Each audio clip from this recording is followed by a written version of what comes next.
जय हिंद दोस्तों, स्वागत है आपका अरोड़ा आईएएस एकेडमी में। और ये हमारी पॉलिटी की जो सीरीज चलाई जा रही है ये उसका अगला भाग है। और इस वीडियो के माध्यम से हम कोशिश करेंगे जो बचे हुए आर्टिकल हैं उनको अच्छे तरीके से आपके सामने एक्सप्लेन करें। और इसके साथ साथ हम ये ध्यान रखें कि इन आर्टिकल से कैसे कैसे क्वेश्चन बन सकते हैं उसका भी हम विशेष ध्यान रखेंगे। और हमारी अगली जो कोशिश ये रहेगी कि आपको इनको अप्लाइड तरीके से समझाया जाए और ये बताया जाए कि एग्जाम में क्वेश्चन किस किस प्रकार से एग्जाम में क्वेश्चन बन सकते हैं। ठीक है, तो चलिए हम स्टार्ट करते हैं अपने इस लेक्चर के साथ। तो हमने आपको अनुच्छेद 16 तक बता दिए थे। आज हमारा अनुच्छेद 17 चलेगा और 17, 18, 19, 20, 21, 22, 23, 24, 25 तक हम 25 तक आपको यहाँ पे समझाएंगे। और उसके माध्यम से आज 2 पार्ट चलेंगे वीडियो के। और मैं कोशिश करूँगा कि इसमें जो क्रिटिकल शब्दावली है उसको अच्छे तरीके से एक्सप्लेन करूं, क्योंकि प्रॉब्लम हमको शब्दावली याद रखने में आती है। आर्टिकल याद रखने में हमको कोई प्रॉब्लम नहीं है, लेकिन प्रॉब्लम क्या है? प्रॉब्लम है संविधान के जो अनुच्छेद हैं उनकी जो शब्दावली। तो मैं कोशिश करूंगा कि शब्दावली को एक अच्छे तरीके से आपके सामने एक्सप्लेन करूं। ठीक है, तो चलिए तो हम शुरुआत करते हैं आर्टिकल 17 से। तो आर्टिकल 17 क्या कहता है? आर्टिकल 17 ये कहता है, छुआछूत के अंत की बात करता है ये। आर्टिकल 17 क्या कहता है? अस्पृश्यता। मतलब कि आपने अगर पढ़ा हो तो आपने देखा होगा संविधान लागू होने से पहले यानी कि आज़ादी से पहले कई 100 साल तक यह स्थिति बनी रही थी कि लोगों में अगर मतलब एक निम्न वर्ग के प्रति जो सोच थी यानी कि छुआछूत, मतलब अगर कोई व्यक्ति है, अगर कोई निम्न वर्ग का है तो उसके साथ उठना बैठना नहीं, उसे दूर से बात करना और बहुत सारी प्रताड़नाएं उनको देना। तो इन सब बातों को देखते हुए जब भारतीय संविधान बना तो उसमें इस चीज का प्रावधान किया गया कि अब ऐसा नहीं होगा, क्योंकि अब जो हमें संविधान बनाना है वह समता मूलक संविधान बनाना है, ना कि किसी एक वर्ग का प्रभुत्व हो। तो उसी को देखते हुए आर्टिकल 17 को जोड़ा गया। और आर्टिकल 17 में स्पष्ट रूप से किया गया कि जो छुआछूत है, छुआछूत का अंत किया गया। अब क्वेश्चन किस प्रकार से बनेगा? क्वेश्चन पहले तो यही बन जाएगा कि आर्टिकल 17 किसका पार्ट है? तो मौलिक अधिकार का पार्ट है। दूसरा क्वेश्चन ये बनेगा, उसमें दे देगा कि आर्टिकल 17 से आशय क्या है। तो उसमें होगा छुआछूत का अंत, एक ऑप्शन होगा तो वो ठीक है, या अस्पृश्यता लिखा होगा। ठीक है, तो दोनों ऑप्शन इसमें से दोनों में से कोई होगा तो वो सही होगा। इसके बाद चलो अब बात करते हैं आखिर इस आर्टिकल में लिखा क्या क्या है। तो आर्टिकल, जो व्यक्ति अनुच्छेद 17 के तहत दोषी करार हो उसे संसद या राज्य विधानमंडल के चुनाव के लिए अयोग्य करार दिया जाएगा। इसका मतलब क्या है? यदि किसी व्यक्ति ने भारत के अंदर यदि किसी व्यक्ति के साथ यदि छुआछूत, मतलब उसकी जाति के आधार पर यदि उसे गाली दी है और जो कह सकते हैं जाति सूचक शब्दों का प्रयोग किया है जिससे उसे आघात पहुंचा हो, तो वो क्या होगा? तो उस व्यक्ति के लिए संसद और राज्य विधानमंडल के चुनाव होंगे, उनके लिए अयोग्य घोषित किया जाएगा। यानी कि जो एमएलए और एमपी के जो चुनाव पद पर अगर कोई व्यक्ति खड़ा होगा और उस पर यह आरोप है कि इसने किसी व्यक्ति के साथ छुआछूत किया है, तो उसे चुनाव लड़ने से रोक दिया जाएगा। ध्यान रखना, यह वेरी वेरी मोस्ट इंपॉर्टेंट है। उसके बाद है इस आर्टिकल का और मतलब क्या है? अस्पृश्यता को समाप्त करना। अस्पृश्यता को ना तो संविधान में और ना ही अधिनियम में परिभाषित किया गया। ध्यान रखना, आपसे क्वेश्चन इस प्रकार से आएगा कि अस्पृश्यता अर्थात संविधान यह कहता है कि अस्पृश्यता शब्द को स्पष्ट रूप से परिभाषित किया गया है। तो ध्यान रखना, अस्पृश्यता शब्द को परिभाषित नहीं किया गया है संविधान में। क्या है? सुप्रीम कोर्ट ने अपने तरीके से इस शब्द को परिभाषित किया है, हाई कोर्ट ने इस शब्द को अपने तरीके से परिभाषित किया है। ठीक है, बताऊंगा कौन कौन से कोर्ट हैं। अब जैसे मैसूर उच्च न्यायालय ने कहा कि कुछ वर्गों के कुछ लोगों को उनके जन्म एवं कुछ जातियों के आधार पर सामाजिक निर्योग्यता। जो मैसूर हाई कोर्ट है उसने शब्द बोला था कि जो अस्पृश्यता शब्द को इन्होंने थोड़ा एक्सप्लेन किया था। इन्होंने बोला था कि समाज में एक ऐसा वर्ग है, हम उसको क्या कर रहे हैं? हम उसको ये बोल रहे हैं कि आप इस समाज में रहने के योग्य नहीं हो, यानी कि अस्पृश्य हो आपको हम छू नहीं सकते। आपको क्या है कि आपको हमसे अलग रहना पड़ेगा। तो इस सब बात के लिए मैसूर उच्च न्यायालय ने बोला था। जन अधिकार सुरक्षा अधिनियम के अंतर्गत 500 रुपये जुर्माना और 6 माह की सजा का प्रावधान है। ध्यान रखना, यदि कोई व्यक्ति यदि छुआछूत करता है, ठीक है, छुआछूत का व्यवहार करता है किसी व्यक्ति के खिलाफ, तो उसे क्या होगा, जन अधिकार सुरक्षा अधिनियम के तहत, ये आपको अधिनियम याद रखना है, इस पर स्टार लगा लेना, उसे 500 रुपये जुर्माना देना पड़ेगा और 6 महीने की सजा का प्रावधान है। चलिए हम अब ये बात करते हैं कि आर्टिकल जो 17 है वो किस किस बात को अपराध मानता है, यानी कि जो आर्टिकल 17 के तहत कौन कौन से अपराध श्रेणी में आते हैं। जैसे कि अगर हम बात करें, अब आप सोच मन में चल रहा होगा कि भाई ऐसे कौन कौन से अपराध हैं जो आर्टिकल 17 के अंतर्गत आते हैं, तो उनकी थोड़ी बात कर लेते हैं। लेकिन यहां से क्वेश्चन नहीं बनेगा, ध्यान रखना, ये आपकी बेसिक जानकारी के लिए बता रहा हूं, क्वेश्चन यहीं से बनेगा ऊपर से बस। जैसे कि सार्वजनिक पूजा स्थल में प्रवेश से रोकना, इसका मतलब क्या है, इसका मतलब ये है मंदिर है, यदि, क्योंकि मंदिर में क्या है कि जो व्यक्ति उस धर्म से जुड़ा होगा तो उस व्यक्ति को क्या होगा, मंदिर से नहीं रोका जाएगा, मतलब किसी भी धर्म के व्यक्ति को मंदिर से नहीं रोका जाएगा, बशर्ते वह व्यक्ति क्या करे, सांप्रदायिकता, तनाव और कोई एक ऐसी स्थिति क्रिएट ना करे जिससे समाज में द्वेष भावना फैलती हो। ठीक है, तो उसको यदि मंदिर में प्रवेश से रोकोगे तो आर्टिकल 17 के अंतर्गत उस व्यक्ति के खिलाफ कार्रवाई होगी। धार्मिक दार्शनिक आधार पर अस्पृश्यता को न्यायोचित ठहराना, ठीक है, धार्मिक दार्शनिक आधार पर दुकान, होटल, मनोरंजन में प्रवेश से इनकार, यानी कि दुकान है, होटल है और मनोरंजन के जो स्थल हैं, यदि वहां पर यदि आप प्रवेश करने से उन्हें रोकते हो कि आप उस जाति के हो, आपको होटल में प्रवेश नहीं दिया जाएगा, क्या आप इस जाति के हो, आपको मनोरंजन के स्थान से वंचित रखा जाएगा, तो उस व्यक्ति के खिलाफ कार्रवाई होगी। अनुसूचित जाति के व्यक्ति की बेइज्जती करना, ठीक है, अस्पतालों में, हॉस्टल में प्रवेश पर रोक, प्रत्यक्ष या अप्रत्यक्ष रूप से अस्पृश्यता को मानना, यानी कि डायरेक्टली या इनडायरेक्टली रूप में यदि आप अस्पृश्यता का पालन करते हो फिर भी आपके खिलाफ कार्रवाई होगी। इतनी बात आपको इसमें याद रखनी है, लेकिन आपको यह नहीं भूलना है कि आर्टिकल 17 किससे संबंधित है, छुआछूत या अस्पृश्यता से संबंधित है। ठीक है, अगर मैं अस्पृश्यता शब्दावली को अगर मैं थोड़ा एक्सप्लेन करूं तो अस्पृश्यता शब्दावली का मतलब है कि छूने योग्य नहीं, यानी कि हम इसको छू नहीं सकते, अस्पृश्यता का मतलब ये होता है। ठीक है, अब इसी में थोड़ा और हम बात करें आर्टिकल 18।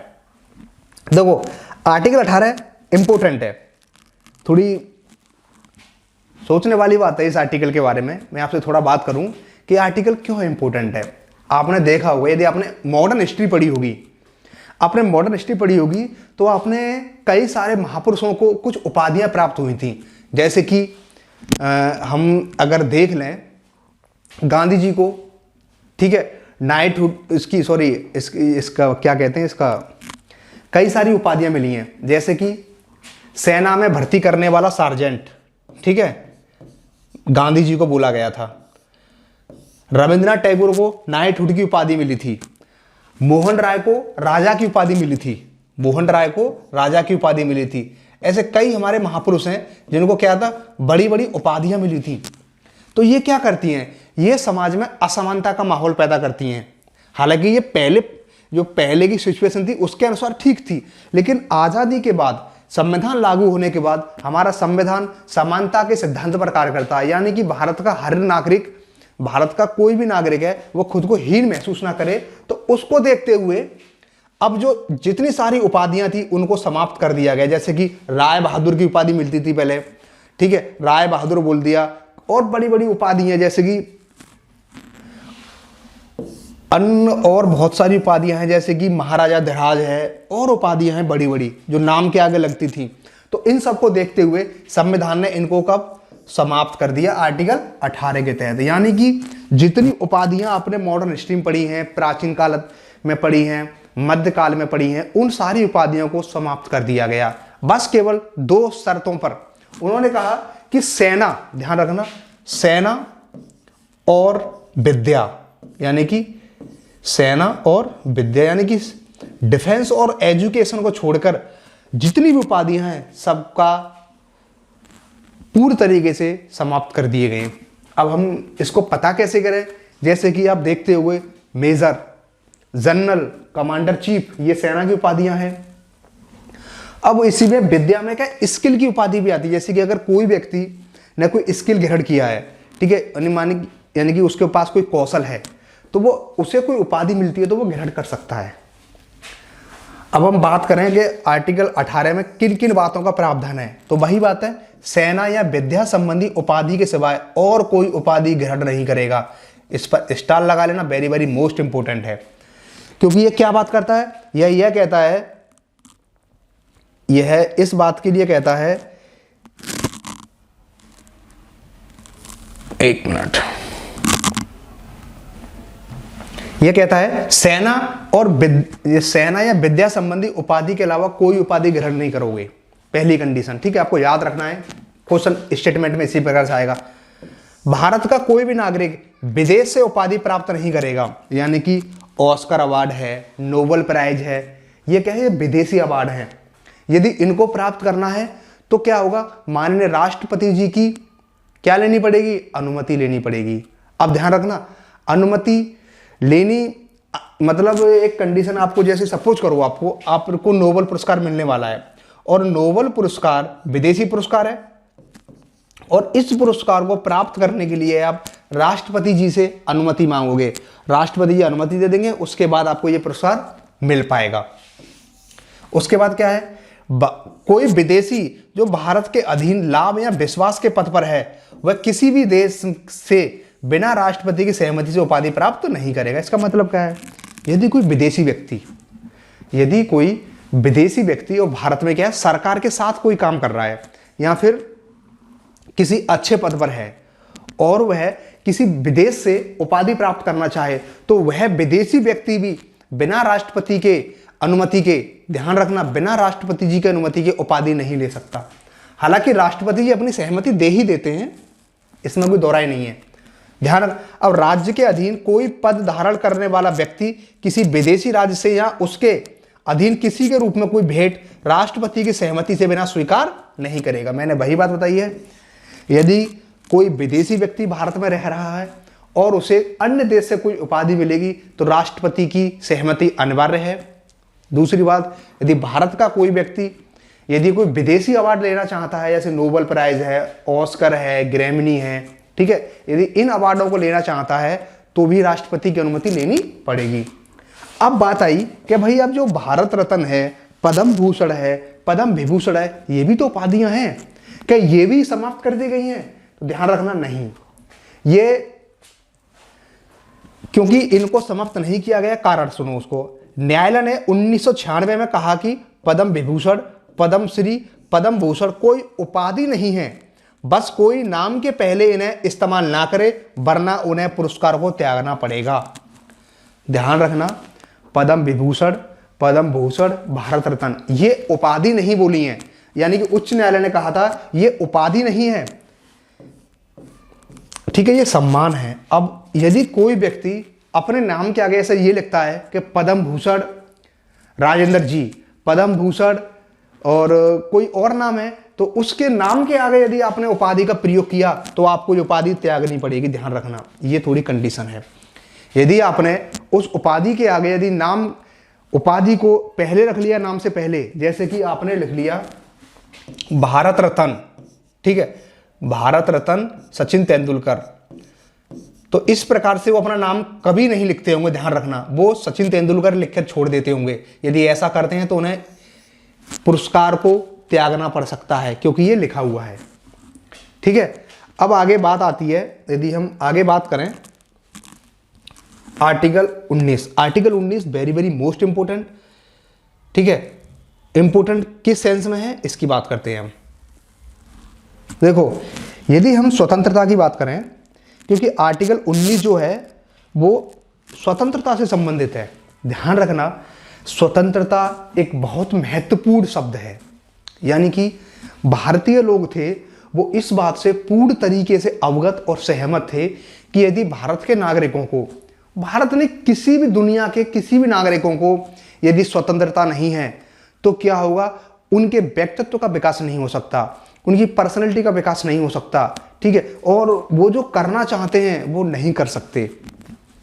क्योंकि आपने देखा होगा अंग्रेजों के शासनकाल में ये समस्या बनी रही थी कि भारतीयों को स्वतंत्रता नहीं मिली थी, उन्हें हर कंडीशन पर उनको रोक दिया जाता था, उनकी स्वतंत्रता को बाधित किया जाता था। तो इन्हीं सब बातों को देखते हुए भारतीयों ने, जो संविधान निर्माता थे, उन्होंने महसूस किया कि स्वतंत्रता एक महत्वपूर्ण अंग है, इसलिए उन्होंने आर्टिकल 19 को ध्यान में रखते हुए कुछ प्रावधान का समावेश किया। जैसे कि अगर हम पहले आर्टिकल की बात करें तो आपको इसमें पता क्या याद रखना है? पहले तो इसमें याद रखना है कि आर्टिकल 19 में कितने अधिकारों की गारंटी दी गई है। तो ध्यान रखना, स्वतंत्रता के अधिकार के तहत 6 गारंटियां दी गई हैं। मैं एक एक करके आपको बताऊंगा कौन कौन सी गारंटियां हैं।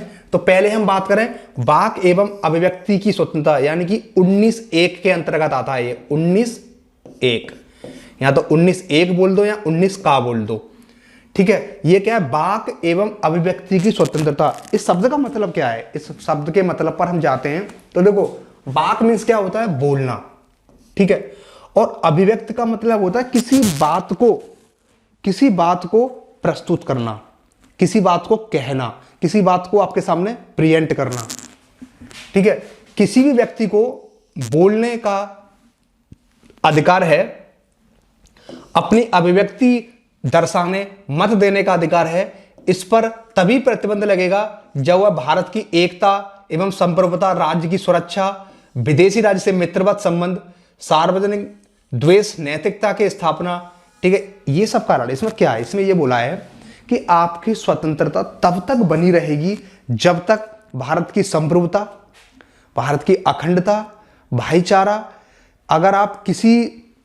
अगर भारत का कोई शत्रु देश है, यदि उसके साथ आप वार्तालाप करते हो, तब आपकी स्वतंत्रता को बाधित कर दिया जाएगा। ऐसा नहीं होगा कि आप किसी विदेशी राज्य से भारत की कोई बात शेयर करो कि भाई हमें तो बोलने की आजादी, हम तो कुछ भी कर सकते हैं। ध्यान रखना, ऐसा नहीं है। यदि आप ऐसा करते हो तो आपकी स्वतंत्रता पर रोक लगा दी जाएगी। अगला है शांतिपूर्वक सम्मेलन करने की स्वतंत्रता। इसका मतलब क्या है? शांतिपूर्वक सम्मेलन करने का अधिकार यह है, आर्टिकल 19 खा या 19(2) ये बात कहता है कि भारत में यदि आपको कोई सम्मेलन करना हो, ठीक है, और इवन आपको हड़ताल भी करनी है, ध्यान रखना, हड़ताल का अधिकार संविधान ने नहीं दिया है। आप क्या कर सकते हो? आप मतलब लीगल तरीके से आप अपनी मांग के लिए धरने पर बैठ सकते हो, आप हथियारों का प्रयोग नहीं कर सकते, ठीक है। अब क्या है? किसी भी नागरिक को बिना हथियार के शांतिपूर्वक संगठित होने का अधिकार है। ध्यान रखना, आप हथियार नहीं रख सकते। इसमें शामिल क्या क्या है? सार्वजनिक बैठकों में भाग लेने का अधिकार एवं प्रदर्शन बिना हथियार के हो। हड़ताल का अधिकार शामिल नहीं किया गया। ध्यान रखना, आप हड़ताल नहीं कर सकते। आप ये बोलने लगो कि भाई आर्टिकल 19 खा ने हमें यह दिया है कि अब हम सम्मेलन कर सकते हैं, बैठक में भाग ले सकते हैं, प्रदर्शन कर सकते हैं, लेकिन ध्यान रखना, हड़ताल का अधिकार नहीं दिया है। अब आज जो 19(2) है तो उस पर 2 प्रतिबंध लग सकते हैं, जैसे कि भारत की वही बात, भारत की एकता, अखंडता, सार्वजनिक आदेश, संबंधित क्षेत्र या फिर यातायात नियंत्रण हो। मतलब यानी कि आप प्रदर्शन ऐसी जगह कर रहे हो जहां पर क्या होगा? आवागमन बाधित हो, लोगों को आने जाने में असुविधा हो रही हो, आपने रोड जाम कर दिया।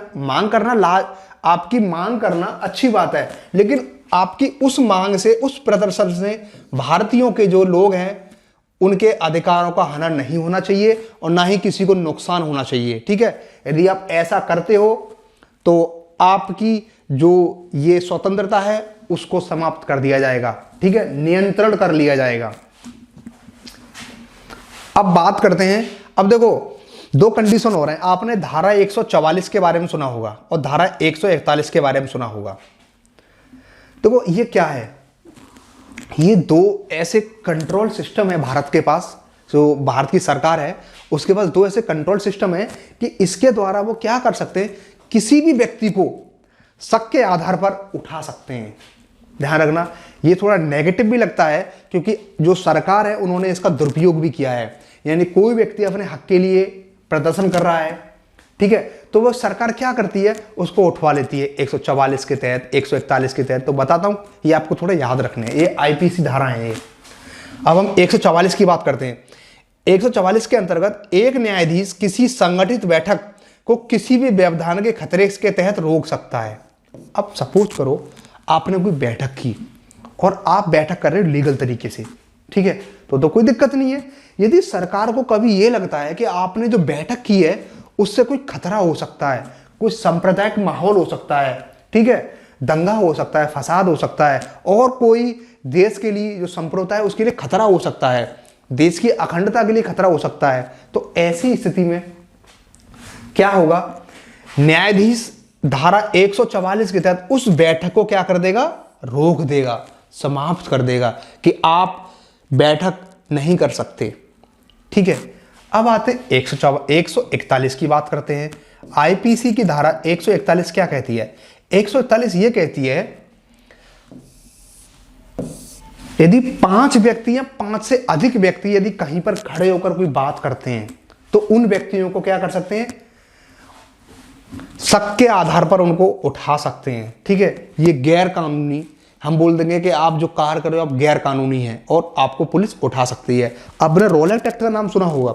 ये रोल एक्ट आया था, बिना वकील, बिना दलील, बिना अपील का जो कानून था, यानी कि 3 से 4 से अधिक व्यक्ति अगर खड़े हैं, कि जो क्रांतिकारियों को रोकने के लिए जो कानून लाया गया था, मतलब वो कानून तो बहुत अलग था, लेकिन ये थोड़ा पॉजिटिव होता सरकार के लिए।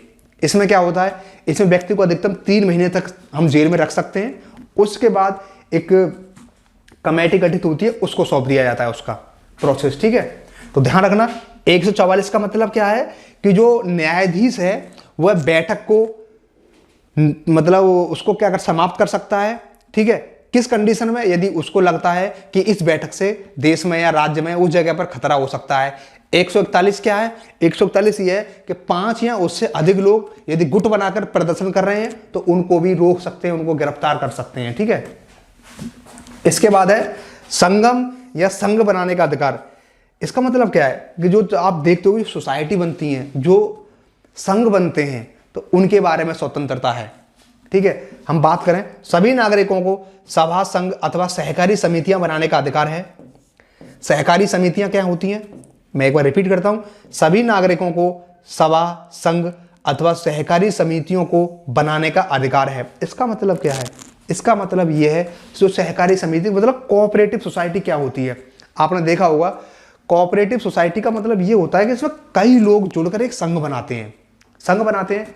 जैसे कि सपोज करो ये हम सहकारी समिति बना रहे हैं, इसमें क्या कई लोग जुड़े होंगे, कई लोग जुड़े होंगे, और ये लोग इकट्ठा होकर कोई कार्य करते हैं, इकट्ठे होकर कोई कार्य करते हैं, यानी कि प्रॉफिट होगा तो सबको इक्वल बंटा जाएगा और लॉस होगा फिर भी सबको लॉस होगा, यानी कि एक व्यक्ति पर बोझ नहीं पड़ेगा, किसी एक व्यक्ति पर बोझ नहीं पड़ेगा।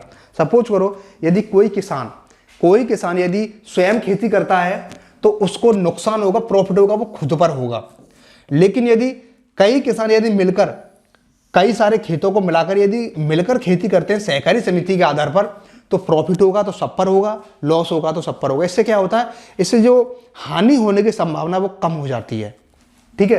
तो ये किस में दिया गया है, आर्टिकल 19 में दिया गया है। 19 का हो गया, ये 19 खा ये हो गया, और 19 गा, ठीक है, या 19(3) बोल दो, उसे कोई दिक्कत नहीं।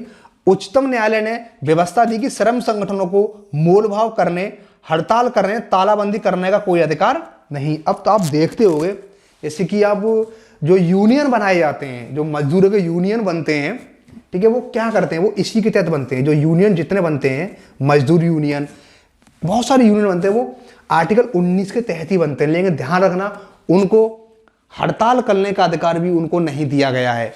ये आपको ये बात याद रखनी है कि वो लोग भी हड़ताल नहीं कर सकते, ना ही वो तालाबंदी कर सकते, यानी कि ताला लगा दिया कंपनी बंद, ऐसा नहीं कर सकते वो लोग।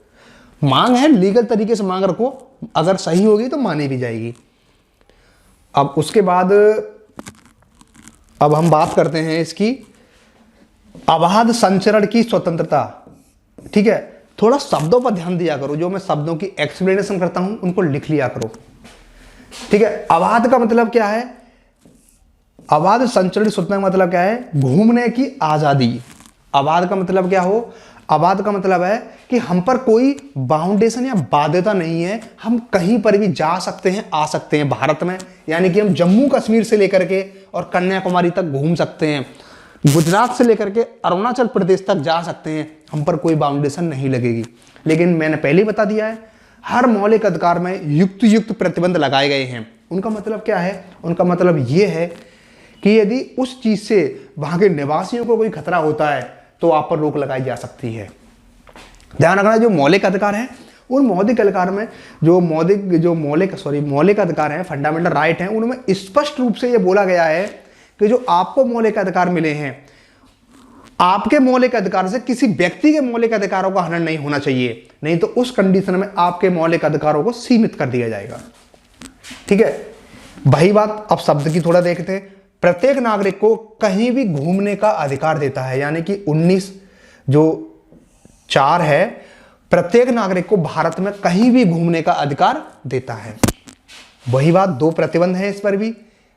किसी वेश्या पर, यानी अगर जो वेश्या हैं उनको संचरण करने पर रोक लगाई गई है। अगर कोई व्यक्ति एड्स पीड़ित व्यक्ति है तो उसके संचरण पर रोक लगाई गई है। ठीक है, आपको इतनी बात याद रखनी है। अब बात आती है निवास का अधिकार। ठीक है, निवास का मतलब है कहीं भी रहने का अधिकार। ठीक है, निवास का अधिकार है कहीं भी रहने का अधिकार, देश के किसी भी हिस्से में रहने का अधिकार। इसके 2 पार्ट हैं इसके। अस्थायी रूप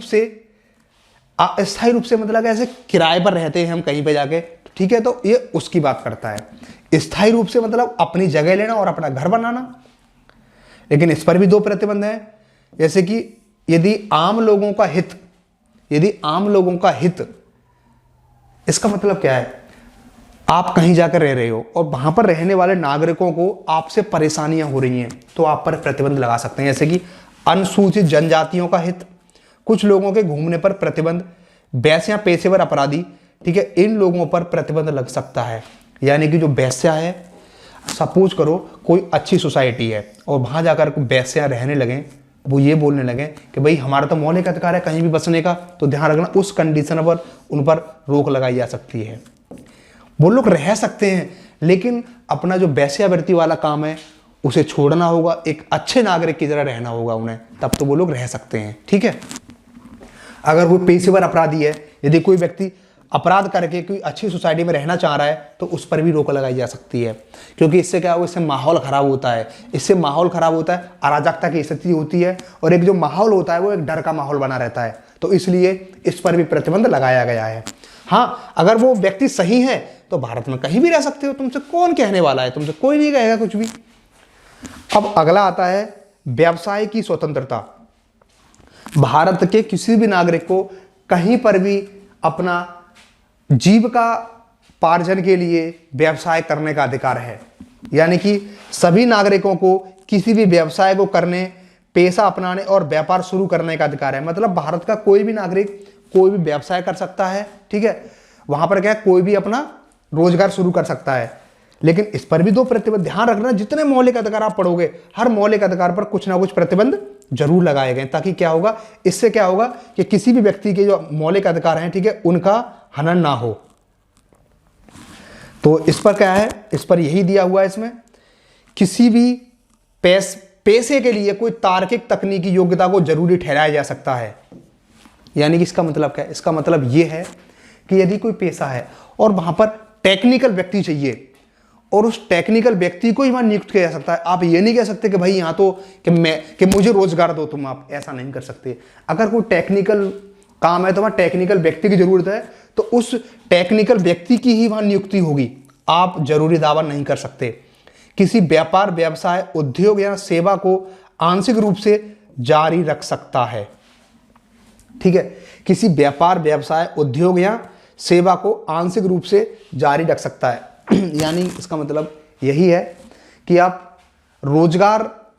कोई भी रोजगार करना चाहते हो तो आप कर सकते हो, बस क्या होगा उससे किसी को प्रॉब्लम ना हो। ठीक है, तो थैंक यू सो मच। और आपने इस वीडियो को देखा। अब अगले पार्ट में मैं कोशिश करूंगा कि जो 25 तक आर्टिकल को समाप्त करूं। ठीक है, थैंक यू।